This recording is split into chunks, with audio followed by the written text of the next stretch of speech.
Hola, buenos días.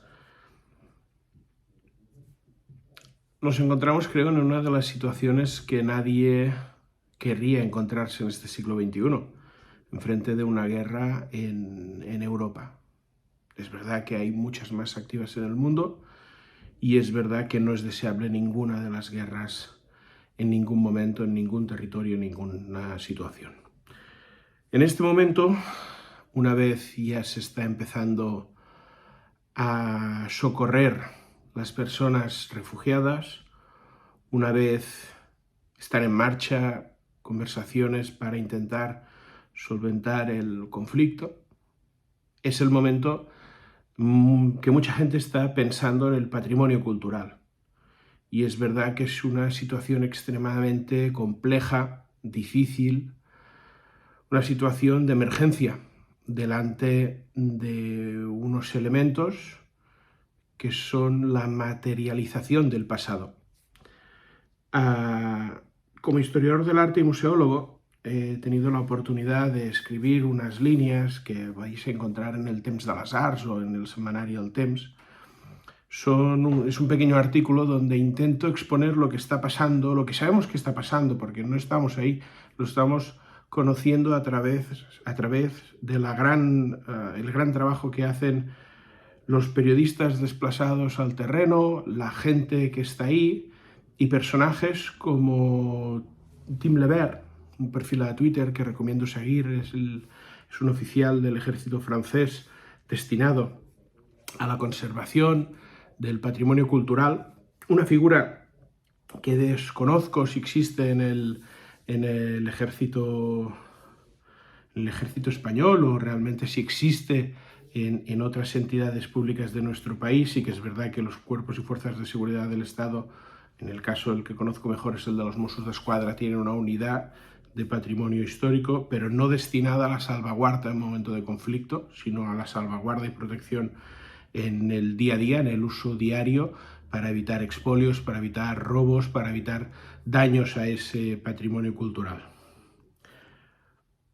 El otro día veía la reflexión que hacía algún compañero en redes sociales que decía que estas imágenes él pensaba que solo eran en blanco y negro, al ver galerías de imágenes que pasaba Associated Press o France Press, viendo cómo los museos de todas las ciudades del país sacaban sus bienes, sus fondos, sus colecciones e intentaban salvaguardarlas, hasta con el traslado al exterior del país, como alguien ha apuntado en algunas crónicas que se han publicado.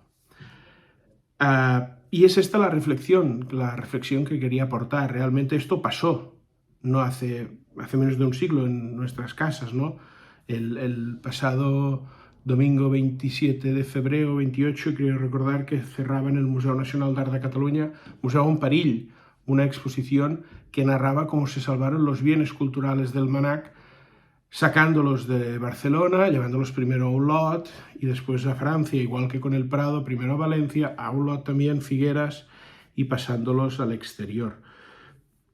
Es una situación extremadamente grave, sí que a día de hoy viene con un seguro que seguramente algún compañero desenvolupará, como es la Convención de la Haya, sus protocolos, los escudos azules, todo lo que ICOM y UNESCO están trabajando. Pero es una situación que si no estamos en el terreno, si no conocemos lo que hay, muchas veces se nos pasa de largo. Y hablamos de museos, pero el patrimonio, los monumentos, los bienes culturales están en cualquier sitio. Y este es uno de los problemas. No desconocemos muchas veces el estado real de esos monumentos a tiempo real, valga la redundancia. Simplemente esto. No ponernos en el sitio de nadie, porque no tenemos que hacerlo, pero sí que imaginar cómo esto no se tiene que repetir, básicamente, como no en el siglo XXI no podemos volver a cometer errores del pasado, y cómo se han creado imágenes para la historia. El otro día veía comparativas, esa imagen de cómo se extraía por unas ventanas que seguramente están reforzadas para proteger un edificio histórico, una talla de un Cristo crucificado espectacular, o cómo los monumentos se intentaban conservar con sacos de arena, embalándolas, como se hizo, y repito, aquí también, hace 80, 90 años. Me gustaría conocer vuestras opiniones, me gustaría conocer vuestras inquietudes, porque también es un momento en que podemos expresar y creo que nos podemos ayudar al saber lo que sentimos todos los que amamos y vivimos por y para el patrimonio cultural, las artes y en definitiva la cultura y nuestro pasado. Gracias y con ganas de escucharos a todos. Creo que no hace falta introducir la situación actual en Ucrania, que seguramente conocéis de sobra, y hay gente que la puede explicar muchísimo mejor que nosotros aquí en el Pasquino. Pero creo que es interesante recordar algo que en redes sociales estos días hemos hablado o hemos comentado, a ratos un poco por encima, pero también aportando muchas publicaciones de personas que están sobre el terreno, y es la importancia que en conflictos bélicos suele tener el patrimonio cultural y la salvaguardia y la protección del patrimonio cultural como una parte importante de las muchas luchas que tienen lugar en un conflicto bélico. En primer lugar, hay que dejar muy claro que, evidentemente, las vidas de las personas son muchísimo más importantes que el patrimonio cultural. Eso creo que queda fuera de toda duda. Creo que es evidente, además, que la vida de una sola persona vale más que cualquier catedral o que cualquier cuadro o que cualquier escultura. Dicho esto, es cierto que si miramos hacia atrás, sobre todo en los grandes conflictos bélicos del último siglo y medio, más o menos, que han sido con diferencia los más destructivos de la historia de la humanidad, porque la capacidad destructiva de los seres humanos va en aumento, de manera que refinamos nuestra capacidad no solo de matarnos entre nosotros, sino también de destruir lo que tenemos alrededor. Esa destructividad se ha extendido de manera muy particular hacia el patrimonio cultural. Mucho patrimonio cultural de nuestra historia desapareció en guerras, pero es cierto que las dos guerras mundiales, por ejemplo, y casi todos los grandes conflictos que han tenido lugar a lo largo del siglo XX y en lo que llevamos del siglo XXI han sido particularmente destructivos precisamente por esa mayor capacidad destructiva que tenemos las personas en la actualidad.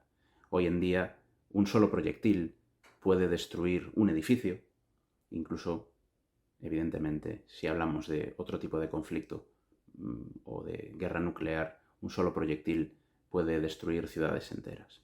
Esto no sucedía antes, y es lo que ha hecho que a lo largo, sobre todo del siglo XX, exista una mayor conciencia de esa capacidad destructiva de las guerras, sobre lo que es nuestro legado artístico y sobre lo que es, sobre todo, nuestro contexto patrimonial. Las culturas son también víctimas de la guerra, y esto ha pasado así desde que el ser humano existe y desde que existen diferentes bloques políticos, ideológicos, religiosos o de la índole que queráis, que se enfrentan entre sí. Pensad en las destrucciones de las invasiones en la antigüedad o en la Edad Media. Pensad que durante siglos las guerras de religión en la Edad Moderna, por ejemplo, supusieron la desaparición de centenares y centenares de obras de arte, la quema de edificios, la destrucción de todo tipo de patrimonio mueble o inmueble a lo largo de siglos, literalmente. Pero sobre todo esa Primera y esa Segunda Guerra Mundial fueron, de alguna manera, las que marcaron un antes y un después en nuestra valoración de esa destrucción patrimonial. Por varias razones, pero sobre todo creo que por una. Y es que después de la Segunda Guerra Mundial, un momento en el que se llegaron a una serie de excesos que son, creo, sobradamente conocidos por la mayoría, la destrucción terrible del patrimonio cultural que tuvo lugar durante esa guerra, de la que yo creo que no somos del todo conscientes. La Segunda Guerra Mundial fue una guerra terriblemente destructiva que arrasó prácticamente la mitad o más del patrimonio cultural de Europa, por ejemplo, y en otros continentes, sobre todo en Europa y en Asia fue especialmente destructiva. Hay países de Asia que perdieron prácticamente todo su patrimonio monumental durante la Segunda Guerra Mundial. Lo que pasa es que no tomamos esa conciencia porque fueron creados falsos históricos para sustituir ese patrimonio desaparecido, y hoy cuando visitamos algunos templos en Asia o muchas de las grandes ciudades turísticas de Centro Europa no tenemos conciencia de que la mayor parte de lo que estamos viendo no es original, fue arrasado en la Segunda Guerra Mundial y fue reconstruido. A partir de esa destrucción se generan muchas de las grandes convenciones internacionales del patrimonio que hoy entendemos, tanto cartas, recomendaciones, acuerdos que los diferentes países firman mayoritariamente. Y algo, por ejemplo, tan popular como es la lista de Patrimonio Mundial, esa lista de Patrimonio de la Humanidad, como le solemos llamar, de la UNESCO, nace precisamente a partir de las guerras mundiales, con la conciencia de que el patrimonio cultural es una de las víctimas primeras de cualquier guerra, evidentemente, repito, no tan importante como las víctimas humanas, no tan importante como las vidas humanas y la salud de las personas, pero sí una de las cosas más duraderas en realidad cuando tiene lugar una destrucción. Esa destrucción de patrimonio cultural que ahora se está viviendo en Ucrania y hay mucha gente ahora mismo trabajando para la salvaguarda del patrimonio cultural ucraniano con la dificultad que ya se dio en otras guerras, como la Guerra Civil Española, cuando se intentaban salvar las obras del Museo del Prado de los bombardeos de Madrid. Todo esto es una lucha contra reloj para evitar algo que las personas que nos dedicamos al patrimonio cultural creo que tenemos muy claras, pero a lo mejor otras personas no tienen tan claro. Y es que la cultura es objetivo militar. La cultura es objetivo militar, sobre todo la cultura material, por varias razones. Se me ocurren unas pocas que os puedo mencionar. La primera razón es que la cultura tiene un valor simbólico. En primer lugar, para el pueblo al que estás atacando, para el pueblo atacado tiene un valor simbólico, incluso moral. La destrucción de determinados monumentos que durante generaciones y generaciones han sido símbolos de una cultura, de un pueblo, es también un golpe moral. Y también es un mensaje. La destrucción o el control de determinados espacios culturales es un mensaje que manda el agresor hacia el resto del mundo. En principio, no parece que haya que temer este tipo de destrucciones en muchos de los monumentos ucranianos por una razón cultural, y es que Rusia y Ucrania comparten muchos elementos culturales, de manera que muchos de los monumentos ucranianos son también monumentos de la cultura rusa. Recordad que el Rus de Kiev es uno de los orígenes históricos de Rusia como nación y como sentimiento nacional, de manera que muchos de esos monumentos de Ucrania probablemente no corren el mismo peligro que en otro tipo de invasiones, que es ser destruidos deliberadamente, pero creo que no es necesario recordar las destrucciones deliberadas de patrimonio monumental que, por ejemplo, los talibán o el ISIS tuvieron o realizaron en los últimos años, ¿no? Son cosas que están en la retina, yo creo que de todo el mundo. Ese valor simbólico de poder decir en Bamiyan: los budas son míos y por eso los destruyo, y vais a ver cómo los destruyo, ¿no? Ese tipo de destrucciones son mucho más frecuentes de lo que parece. Incluso tened en cuenta que por parte de poderes políticos o países de los que generalmente no pensamos que vayan a hacer ese tipo de cosas. Por ejemplo, sabemos hoy día, y ya nadie oculta, que la destrucción de Dresde en la Segunda Guerra Mundial durante los bombardeos terribles de la ciudad de Dresde en Alemania tuvo un componente de represalia cultural, ya que el Eje había invadido y destruido ciudades muy valiosas en Europa, o por ejemplo los combates de la Segunda Guerra Mundial contra el nazismo se llevaron por delante muchos monumentos en Italia, en Francia y en otros lugares. De alguna manera ese ataque contra la Florencia del Norte, como se llamaba, contra la que casi todo el mundo consideraba la ciudad más bella de Centro Europa, y desde luego la ciudad alemana de referencia a efectos patrimoniales, que era Dresde, también tuvo mucho de represalia. Así que no pensemos que este tipo de represalias son solamente cosa de determinados países, los que tradicionalmente encajamos mentalmente desde Occidente en un determinado bloque. Pasa en todas las guerras y prácticamente todos los países han jugado este tipo de carta. De ahí que la UNESCO y las convenciones internacionales naciesen a partir de la Segunda Guerra Mundial para intentar evitarlo. Además de este tipo de destrucción monumental que puede ser simbólica, o tener un valor simbólico para los agresores, pero que también tiene un valor simbólico y muchas veces desmoralizante para los agredidos, también existe evidentemente un interés de comercio, un interés económico. En las guerras es muy fácil que tenga lugar el pillaje, el robo, y hay que tener en cuenta que la guerra, que es cualquier cosa menos civilizada, tiene como parte de su más profunda tradición el saqueo, el botín de guerra. Ese botín de guerra amenaza, por supuesto, a museos, amenaza a todo tipo de instituciones, amenaza a colecciones privadas, también por una razón obvia, y es que en una situación como la que actualmente está viviendo la población de Ucrania, la gente normalmente está para cualquier cosa menos para pensar en proteger sus objetos de valor o determinados objetos de valor, especialmente cuando esos objetos de valor no son fáciles de trasladar. Cuadros, esculturas de gran tamaño. Normalmente las personas que huyen de una guerra viajan con sus joyas o con lo más valioso que tienen que puedan transportar, pero eso no suele incluir cuadros, por ejemplo. lo que significa que dejan atrás una gran cantidad de bienes que generalmente son rapiñados por el ejército invasor. Y esto ha sucedido también en todas las guerras, en todas. Y nuevamente no penséis que es solamente algo fruto de determinados países que generalmente en Occidente introducimos en determinados bloques, porque durante la Segunda Guerra Mundial los aliados también saquearon objetos culturales del eje, no de gran valor, es cierto, porque la mayor parte de los museos y de las grandes colecciones estaban vigiladas, pero basta ver algunas colecciones de objetos que algunos veteranos estadounidenses, por ejemplo, de la Segunda Guerra Mundial, se llevaron a sus casas de recuerdo después de la guerra, ¿no? Pequeños recuerdos que a lo mejor no tienen el valor de grandes piezas de museo, pero que sí formaban parte de la cultura del país en el que acababan de entrar, ¿no? Esto forma parte también de manera consustancial a las guerras.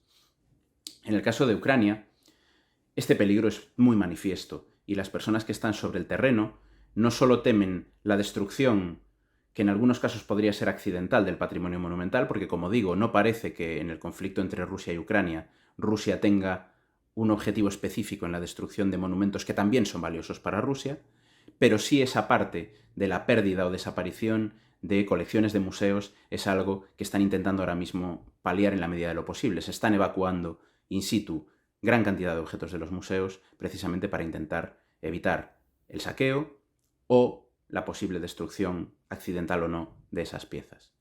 Esto hay que tenerlo muy en cuenta.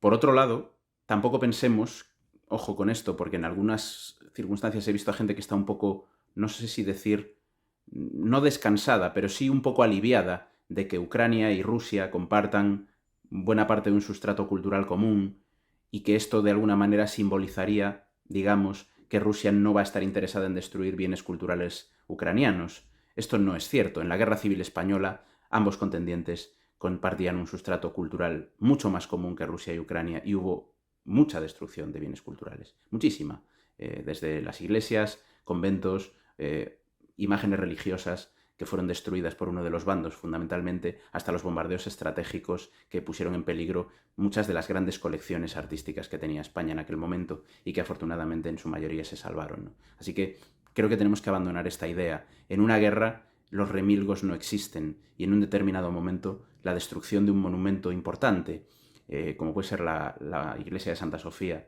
en Ucrania, puede ser también un símbolo. Así que hay que tener mucho cuidado con estas cosas. Por otro lado, antes de terminar el vídeo me gustaría recordar una cosa, y es que Ucrania, aunque es un país que no tiene, a pesar de su extensión, muchísimos bienes enlistados en la lista de Patrimonio Mundial, tiene 7 bienes culturales en la lista de Patrimonio Mundial. Os invito a consultar en Twitter la cuenta Viaje a Patrimonio, que es una cuenta que sigue muy en detalle todo lo relacionado con el patrimonio mundial y que hace unos días hizo un hilo repasando cuáles son los monumentos patrimonio mundial que están en suelo ucraniano. Pero sí me gustaría recordar que Ucrania, precisamente por su amplitud y por su ubicación estratégica, porque no olvidemos que todo esto va de eso, va de una ubicación estratégica que tiene Ucrania y que siempre ha tenido. Está posicionada en un espacio privilegiado desde el punto de vista natural, pero también con salida por mar. Es un espacio que siempre ha sido muy codiciado desde el punto de vista territorial. Precisamente esa ubicación estratégica de Ucrania, de la que estoy hablando, también ha hecho que Ucrania tenga un patrimonio monumental muy rico y que sea un patrimonio cultural muy diverso. Tened en cuenta, por ejemplo, que en Ucrania existen colonias griegas. Una de esas colonias griegas, restos arqueológicos de una de esas colonias griegas, son uno de los sitios patrimonio mundial. Y hablo de la Grecia clásica, porque es una colonia muy al norte de la Grecia clásica, pero dentro del ámbito de influencia de la antigua Grecia clásica. Y también nos encontraremos en suelo rumano mucha influencia, por ejemplo, de la cultura polaca o de otros pueblos centroeuropeos, no necesariamente solo de la cultura rusa, y que son bienes que en un conflicto de estas características pueden correr más peligro que otros bienes, digamos, en los cuales hay unos sentimientos compartidos entre la población rusa y la población ucraniana. Esto también hay que tenerlo en cuenta, es decir, no toda la cultura ucraniana es de raíz rusa, ni mucho menos.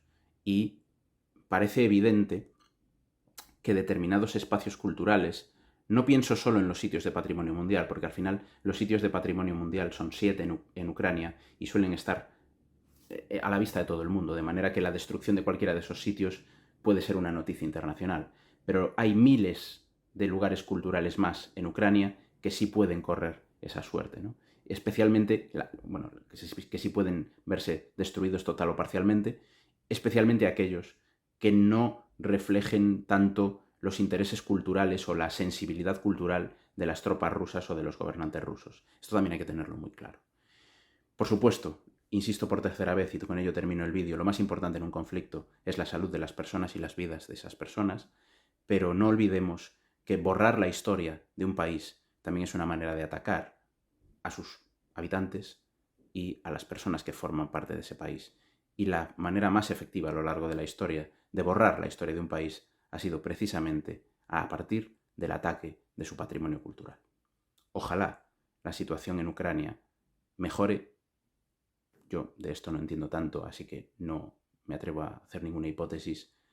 Y ojalá el pueblo de Ucrania pueda recuperar cierta paz pronto y sobre todo hacerlo también conservando en mayor medida su cultura y su patrimonio.